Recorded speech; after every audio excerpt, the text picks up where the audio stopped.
বিসমিল্লাহির রহমানির রহিম। মাননীয় স্পিকার, যে বিষয়ের উপরে আমাকে ধন্যবাদ জানানো হয়েছে এই সংসদের পক্ষ থেকে, তার জন্য আমি আন্তরিকভাবে কৃতজ্ঞ এবং আন্তরিকভাবে সকল সদস্যকে ধন্যবাদ জানাচ্ছি।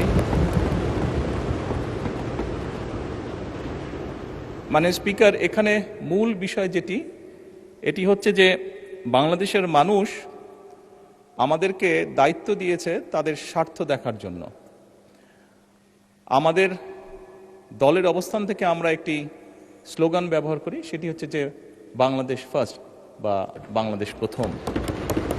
আমি যে কাজটি করার চেষ্টা করেছি মাননীয় স্পিকার, আমি আমার অবস্থান থেকে আমি আমার দেশের মানুষের স্বার্থ নিয়ে কথা বলার এবং সেই স্বার্থ রক্ষা করার চেষ্টা করেছি মাননীয় স্পিকার।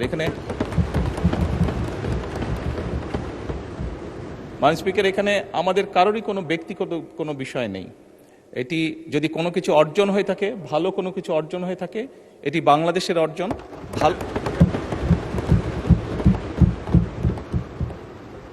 এই সফরের মাধ্যমে যদি দেশের মানুষের কোনো অর্জন হয়ে থাকে, সেটি এই দেশের মানুষের অর্জন মাননীয় স্পিকার।